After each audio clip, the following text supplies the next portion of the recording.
here we're selecting the full installation of SQL Server, and we're installing all the components. You might not necessarily need them all. It depends on what you're doing. So you would select the ones that you wanted. Okay, the cluster name, the network name is SQL Cluster 2, and we're going to keep it the default MS SQL Serve for the named instance inside the database.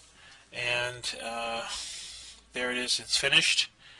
This looks like it's got errors, but it actually doesn't. I was a little confused by that the first time I saw it.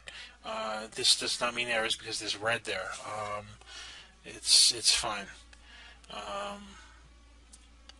We did find a problem with the default instance name because we had already used it, so we changed that default instance name to MS SQL Server 2, and went through next and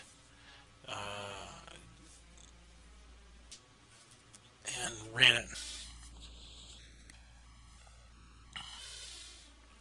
Okay, here we're selecting the cluster disk number 2. You can see the first one's disappeared because that's being taken by the other service right now. And we're not doing DHCP, we're doing a static address. So we're going to type that in here, 10.10.20.55.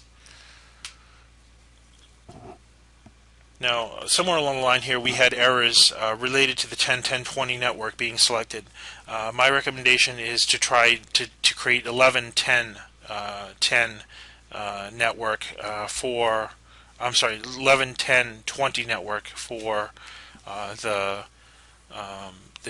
cluster disks, because of an interference between those two networks, which is a bug in Microsoft's software where it doesn't see those two as two separate subnets, even though they actually are. And I go into that a little bit more in my blog. Here I'm selecting the SQL Server account for the SQL servers.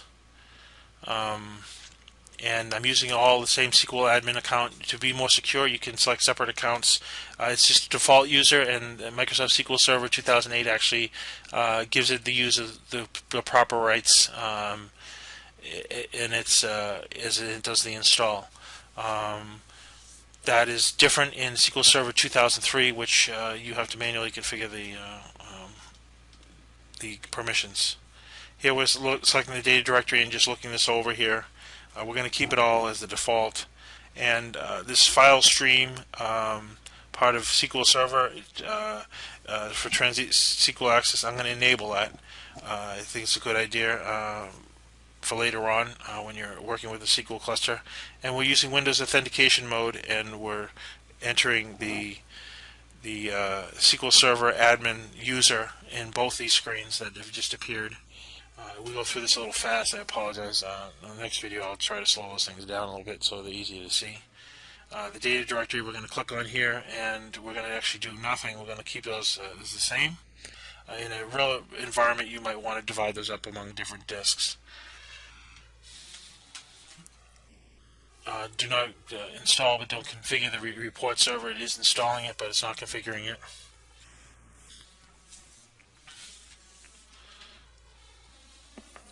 Okay, 3 updates were not applicable: 2000 file stream, hotfix check, and a couple of others. They weren't relevant, so it just generated a warning there.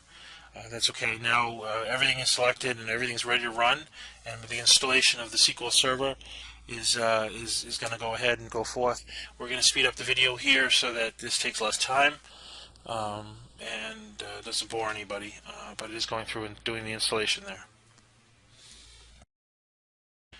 Okay, the SQL Server cluster installation for the first node is installed, and next we have to configure the other two nodes of the cluster nodes, the other two cluster nodes.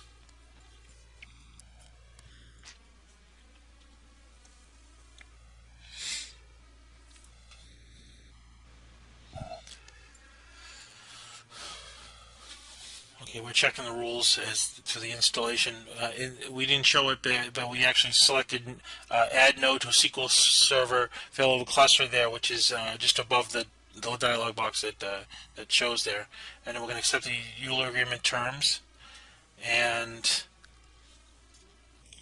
we're going to process the information. Now it finds the cluster, which is good. So it's expecting those nodes to be there. It's doing a rule check right now, and give that a few moments. The cluster verification warnings were generated again because of the bug with the storage implementation for iSCSI, which is being worked on now. Actually, other implementations of commercial products had the same bug, and they fixed them just a little bit sooner than the open source. Sometimes open source lags because it's done by people on their own time. And there we go. It passed everything and said a few of them were not applicable. And we're going to click OK and click Next. And it's a waiting game, so we're going to time warp here. Okay, the SQL Server node number 2 is installed. And now we're going to the node 3 and doing the remote setup of the from this remote CD-ROM. Again, that we use the workout for Proxmox bug there. And we run it. And this one will go just as fast. We click on installation on the page that appears and add node to SQL Server cluster, and we click on run.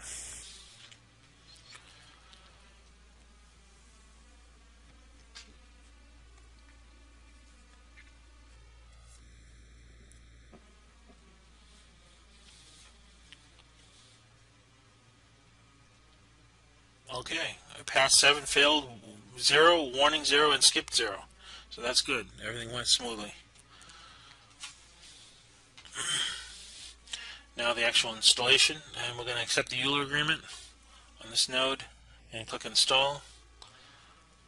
Now we have custom entries to the firewall, which there are many. I've added them to a batch file.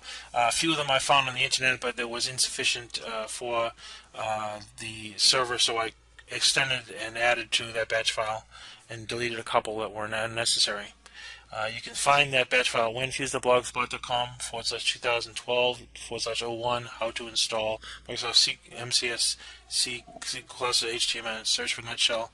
As you can see there, I misspelled the Microsoft cluster there. Apologize for that. Here we go. There's the on a share. There's the SQL Firewall batch file, which I'm going to run, and then I'll show you the file, what's in it. As you can see here, there's a lot of Nutshell commands. There's about 20 or 30 of them for opening different ports for the different services for SQL Server. And they were all I could find that were relevant to it. So it is a fairly complete list. If anybody finds any others that are missing, please update my blog, make a note, and let me know. As you can see here, they're all Nutshell commands, and a pause command at the end. We still see the firewall warning when it's enabled. Regardless of whether the firewall is enabled or not, I'm not sure why that is. The firewall warning comes up just to let you know, I guess, that potentially things won't work if you don't open the ports. But I'm pretty confident that I've opened most of the ports necessary for all the services for SQL.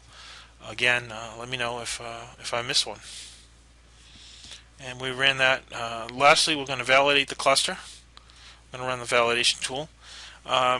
This validation actually fails in a couple places. Here we're selecting to take the services offline. You wouldn't want to do that to a production system if it was already running stuff. But since this isn't running anything, it's taking those services offline, and it's going to run check disk and on the cluster disks, and it's going to go through and do that as it checks. I'm just mentioning here that I had VMBR 0 with DHCP services at the beginning, which earlier on I should have noted that there were static addresses that had to be placed on the net cards for the LAN side, which I didn't show you. I did outside this video. I apologize for missing that step. But just a warning to let you know here. You should always use static addressing on clusters, because if the DHCP service fails, the whole cluster will go down, and so that you're having a single point of failure. So get some screenshots coming up on the network configs as they are. just to show you the LAN side of the network cards, and to show you how that the last octet is the same on the cluster network and on the LAN network. The last octet is the same, but it's actually on a different subnet. You can't use the same subnet on the same on two network cards unless you're bonding network cards, which we're not doing here.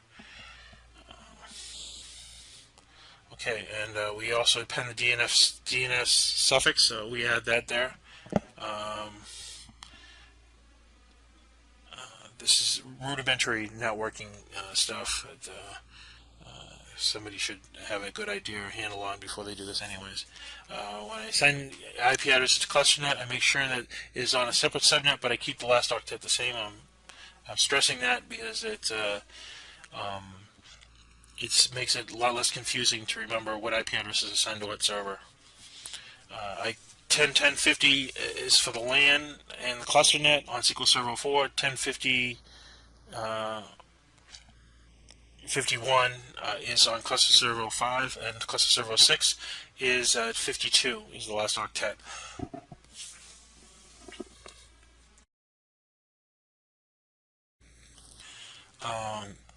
Once during the making of this video, it complained the addresses were on the same subnet for both network adapters on each server. This is a definite bug, so I just letting you know that you should try to go back to the set of network configuration and select 10.11.10.20.x network with subnet mask 255.255.255.0, which seems to take care of the bug.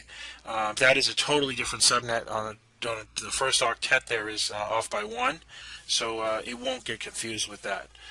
It's just an update to let you know, and there is a known issue with sometimes it seeing two subnets as the same, and I'm not sure why that is at this stage of the game, but we took care of that. We have to keep it consistent with the setter network configuration. I'm sorry, setter network interfaces in order to keep communication.